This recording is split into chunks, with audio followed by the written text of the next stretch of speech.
What's up, you guys? Anna from Growth in God, where I share my journey from New Age spirituality to Christianity.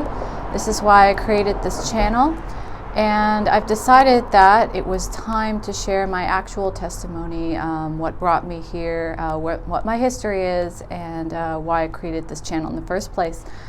And I've given it a lot of thought, and I've been receiving the message that it's time. And the reason why I haven't shared it in a long time is because I wanted to make sure that I was mature in my faith, and I wanted to give Christianity the depth that it deserves. When I first got into it, I didn't have this depth. I needed to study some. I needed to go inward, and I needed to ask myself these questions, and of course grow in God as well first.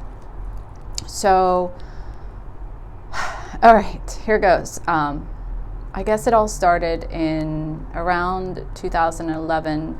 I never was spiritual or religious growing up. I didn't really see the need in, I saw a lot of Christian beliefs as they didn't make sense. Like, if you do this, then that's bad, but in normal culture, it kind of is necessary, for instance. So I never really got into it or gave it a chance. But around 2011, I started exploring Buddhism, and I realized that the Buddhist tenets and techniques are very much applicable to real life, and they made a lot of sense. So I started studying a lot of that. Still, I wasn't really spiritual or religious. I just kind of read those books, and I had a lot of books. I since got rid of all those books, so I don't remember any of them anymore. I got rid of them a few months ago. But that's kind of where I started investigating alternate forms, and I didn't think that was wrong or anything like that. A few years later, I did have a spiritual experience, like a mystical experience, where I was doing some kind of chakra work, and I started feeling like, I started kind of meditating, and then I felt really, like I felt this rush of like unity and like wonderfulness, and then I got like the message that every soul is the same, and that I could be with any of my exes that didn't work out in their pure core and everything like that, because we're all the same soul, not the same soul, but all of us are equal in love, like we're all made out of love or something like that. Whether or not that is true, that's still to be determined, but it doesn't really have that much push in this journey. But that's kind of where I started getting into spirituality when that happened.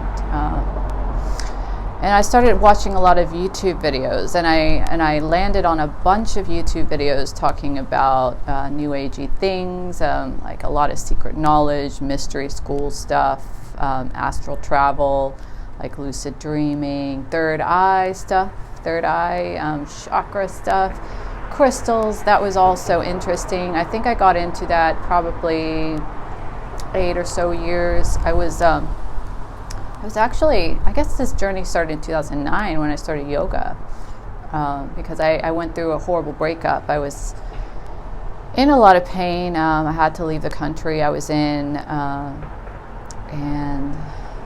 and I just needed something to pick me up, so I started going to the gym every day, and then I started doing yoga, and that helped with the depression and things like that. But if I look back on it, really, it's the gym, the regular physical exercise that really helps with any depression you might have. So, right, back to the story. So I've been in the New Age for a really long time, learning about these Eastern mystical things, Hinduism. I got into the Bhagavad Gita for a while. I found it boring, actually. I didn't get too much into it. And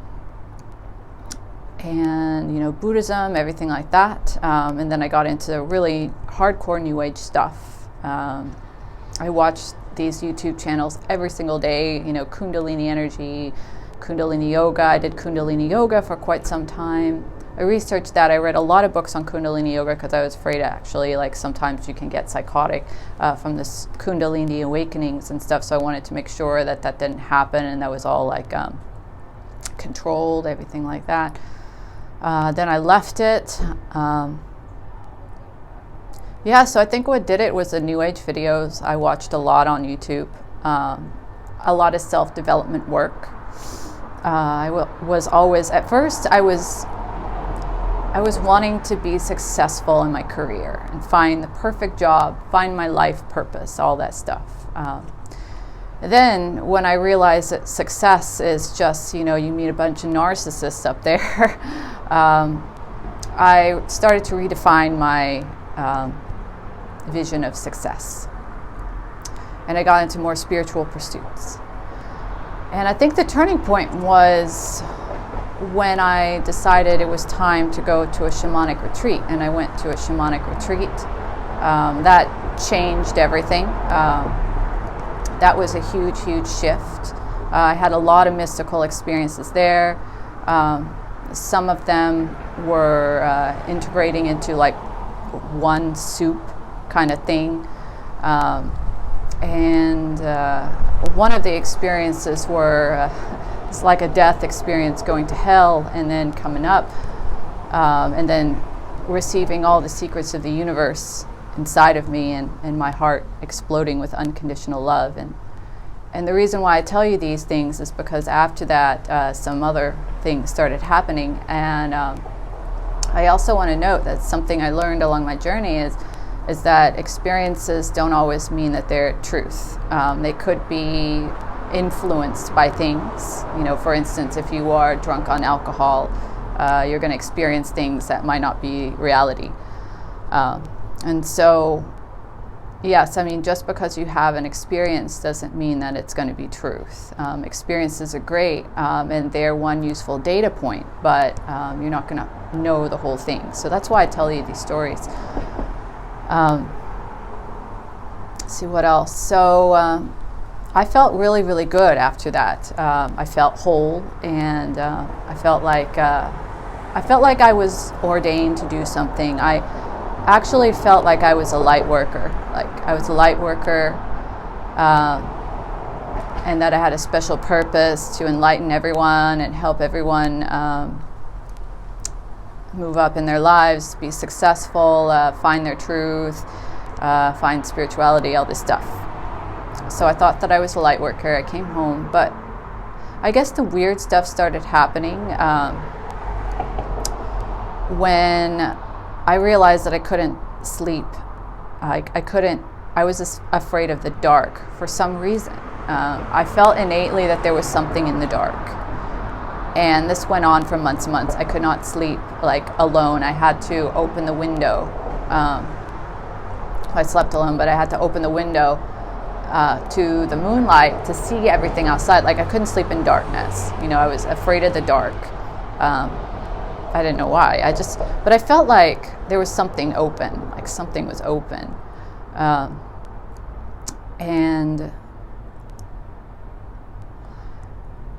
And I remember getting a really, really passionate desire to learn about shamanism.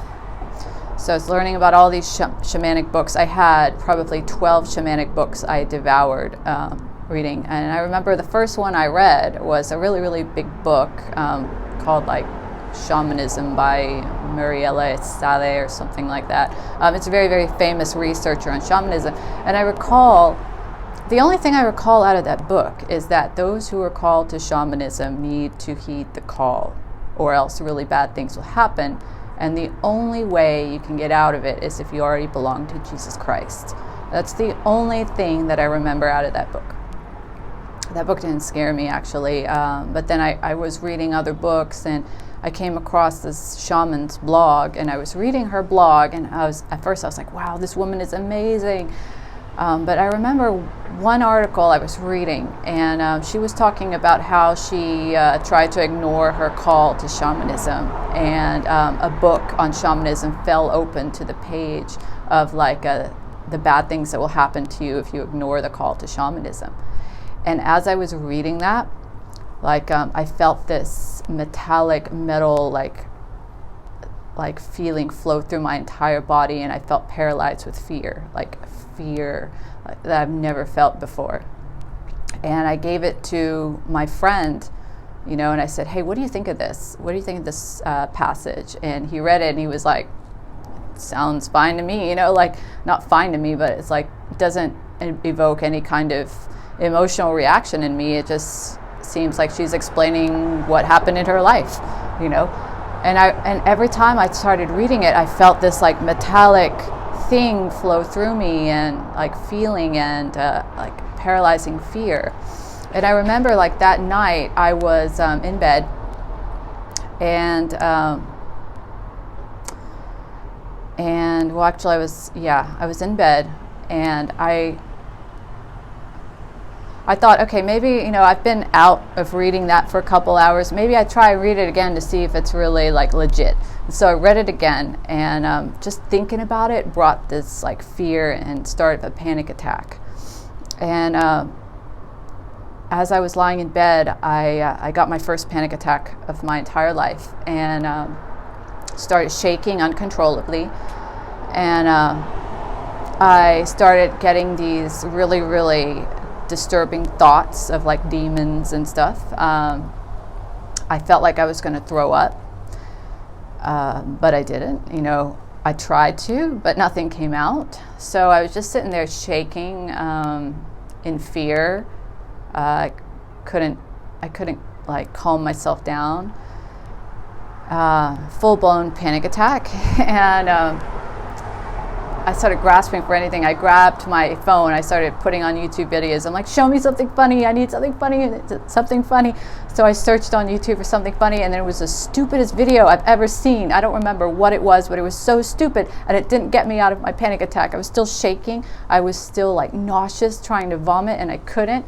Still feeling chills. It was summer, and I had to put all these clothes on because I was so cold.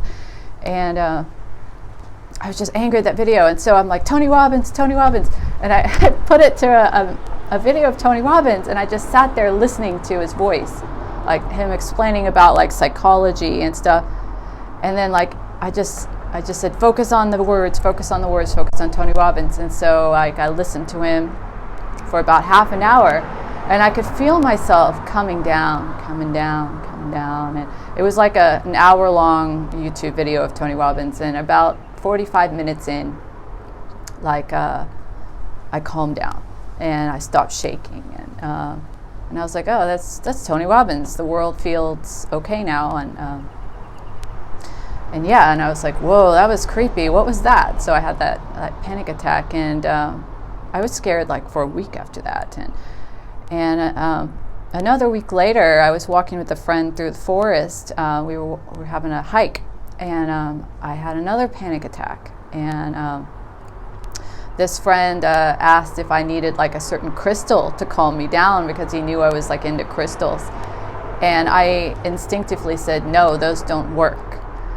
And I was kind of shocked, because I always believed in like, healing power of crystals, but I was like, no, those don't work. And I truly believed it wouldn't work, because if you're in the midst of a panic attack and someone hands you a crystal, like that shit's not gonna work, like you need real stuff to calm you down. And I remember going back to my first panic attack in bed, I remember thinking like, maybe I need to talk to Jesus. Like after my panic attack, after I watched Tony Robbins, I was like, maybe I need to talk to Jesus. But I never was religious, I wonder why I thought of that. And I was like, that's weird. But I kind of dismissed it, at the time. And then I had like 2 other panic attacks after that. And I was still deathly afraid of the dark. And I couldn't go to sleep in the dark. And I remember having a chat with one of my friends also, who's a Christian, and I was like, he's very, very accepting. Like he knows all my journey. He never tried to like, judge or anything like that. And I was like, the God that I, know of is like within all, nature is just the same as us, on the same plane as us, is within all. And I guess let me go back a little bit to explain the context of this. But one of my panic attacks involved believing that I was God, like thinking that, trying to go back into that scenario, but thinking that I was God and that I'm the only one that's perceiving everything, and that every video I'm watching is my creation. I've created that in my own imagination, and this whole world is an illusion. Nothing is real, and I'm God experiencing the whole world, and therefore I'm all alone. I'm God, that means I am the one point, and everything is an illusion, my creation, and I'm here trying to experience life and learn about life. So I'm like alone in the whole entire universe of universes, because I'm God.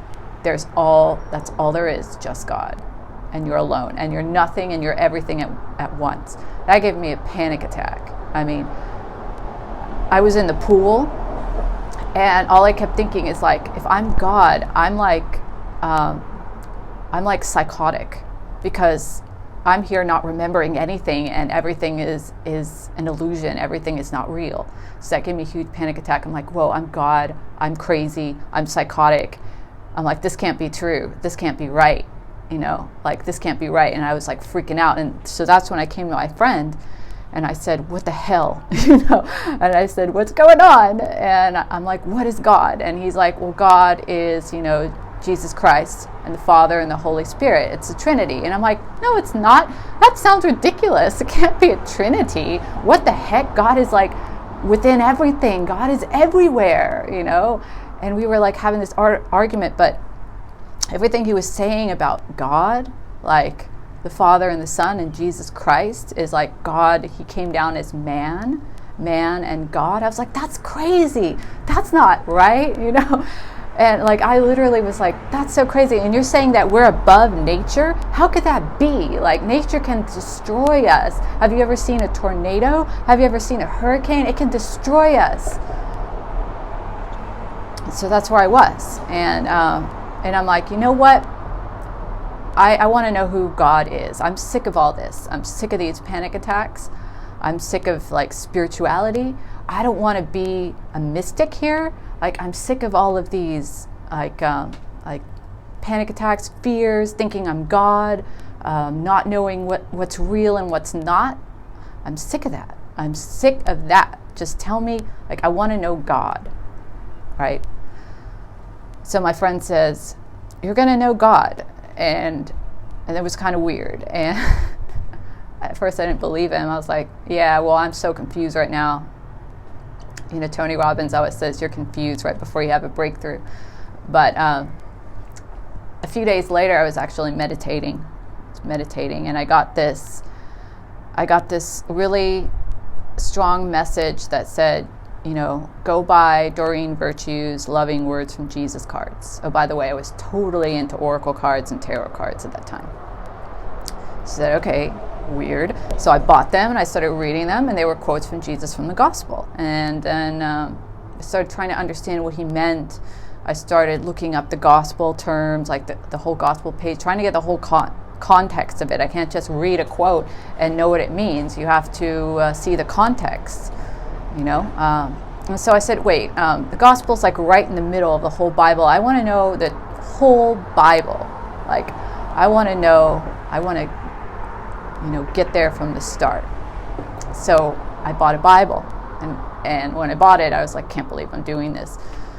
And so I started reading the Bible, and of course I made sure to get certain texts, NASB and NIV, and I have one of the New Living Translation, which is a lot easier to read, in my opinion. So I started reading the Bible from Genesis, and of course when I first read it, I was like, wow, this is really bad. This is really violent. And my friend who's a Christian, he was like, you don't see it as beautiful? And I was like, why is Why is Lot giving away his daughters to have sex with people trying to, come in and have sex with the angels? I mean, what? Why would you give your daughters away? I was thinking like stuff like that. I'm like, what's going on here? But I didn't understand its historical context, and I didn't understand the deeper message, and that things are written from the point of view of somebody in that time period, and also not everything can be taken literally all the time. So I had issues taking things literally. For instance, idolatry is not just the golden calf. Idolatry is anything you put above God. It could be your job, your career. It doesn't say that explicitly in the Bible, but these are things that you think about. So I started reading the Bible, and little by little I started to understand, and I felt like I was hearing more of God through it. And I remember I read the Bible every day, and I looked at Bible studies on YouTube. I bought books, some books that Doreen Virtue recommends now, like before you read the Bible, read this, and it tells you who wrote it, when it was written, where Jesus was mentioned in it or was alluded to in it, and all of this. Okay, there's some crazy people out there. I always knew that humans are crazy. But, and I started to, I think it was one night I was listening to YouTube confessions and testimonies, and I broke down, started crying. I just want to make sure that I'm safe. Okay, I'm going to be safe. So I broke down and started crying. Maybe that's like someone trying to say, don't record this testimony, but I'm recording it, so F off. So I started breaking down, crying, because somebody was telling me how Jesus had saved them. And I felt like I needed that. And I felt so sorry for all the things that I did. And I just felt like I learned the truth. And I was like, wow, the truth kind of came to me that night. And I started crying, just listing off all the things that I put above God. And, I'm really sorry. And I'm going to redesign my life. And I got rid of all of the oracle cards. I got rid of all of the tarot cards. I got rid of all the New Age books that claim that Christ is in all of us and that we can all become Christ. I got rid of all of those. A Course in Miracles, totally got rid of that. I realized that that's like the complete opposite of the Bible. It's the Bible turned upside down. Conversations with God, I got rid of that. I mean, it basically is channeled material telling you that basically you are God and that there is no sin. And I thought that's another thing I had issues with, sin. But then I realized that sin is not a bad word. Sin makes you human. Sin is just missing the mark on God, and it's completely normal to sin. God doesn't hate you. He gave you free will. So I started to look at Christianity from a deeper way, and I truly believe it was Jesus that was calling me through the meditation that night to look more into him. And somehow I got the message that I should get a Bible and read that. And so I wanted to read more of that before I recorded this testimony, to kind of see more of how God speaks and what all of this means. And I'm not here to bash any of the new age stuff or make myself bad for trying all of those other things that I was looking for spirituality. I'm here to say that all of those things made me who I am today. And I'm grateful for that.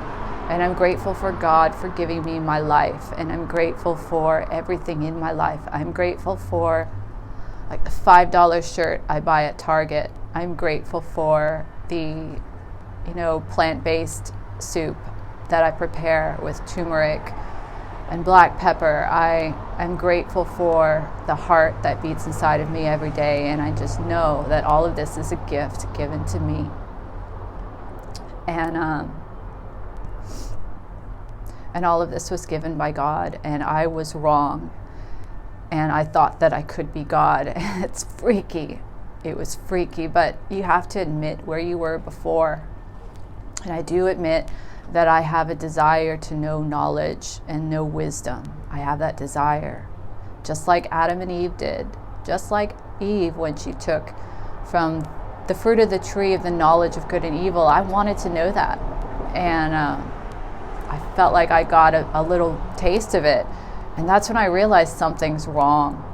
But because human beings have free will to pick from that tree, we also have free will to disregard that information.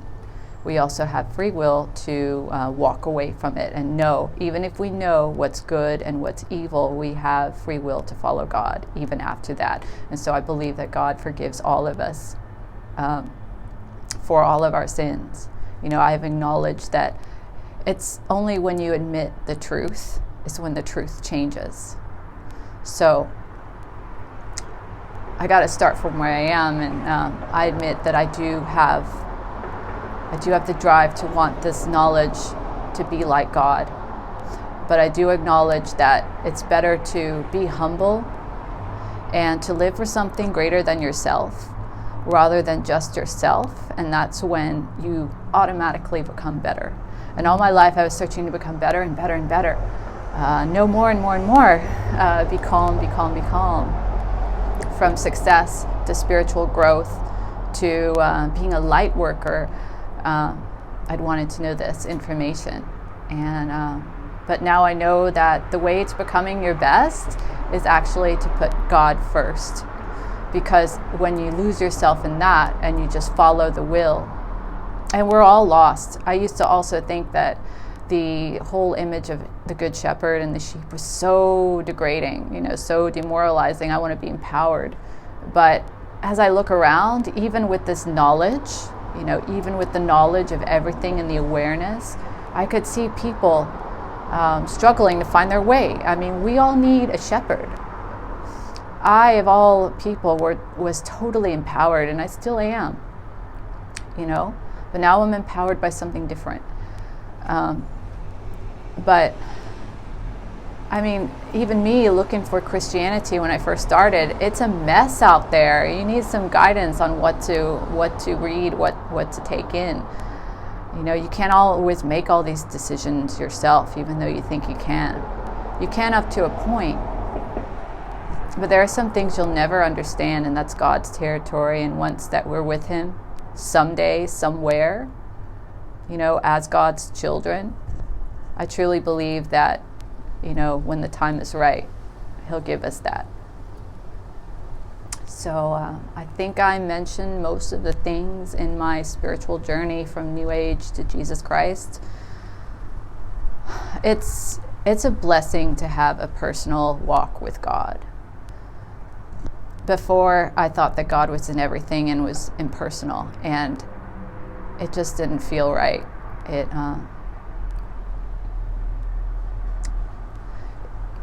It was my Christian friend that woke me up, that helped wake me up, that God was personal. When we were talking about that, I just couldn't believe it. And I was like, no way, you know, there's no way God could be personal. But I think that you grow so much more when God is personal. All right, it's getting dark. So I wish you all a lot of love, many blessings. God bless. And I hope this helped somebody. I'm here to just share my journey as I grow in Christianity and grow with God. And all the things I learn and all the connections I make, and just sharing the love. You know, God is love, and I think that's lost nowadays. So before we leave, I just want to share this one quote I have. I have a verse card here. So it's from 2 Corinthians chapter 4, verse 6 through 7, and it says, "For God, who said, 'Let light shine out of darkness,' has shone in our hearts to give the light of the knowledge of the glory of God in the face of Jesus Christ. But we have this treasure in jars of clay to show that the surpassing power belongs to God and not to us. So I just wanted to end by saying that all my panic attacks and fear of the dark are gone since I've been with Jesus Christ. And I have to thank him for that, and thank him for all of the things he sacrificed for us, and for God, for all of the things that he's given us. And I'm still learning, I'm still working through a lot of barriers, but this is my journey. All right, God bless you guys.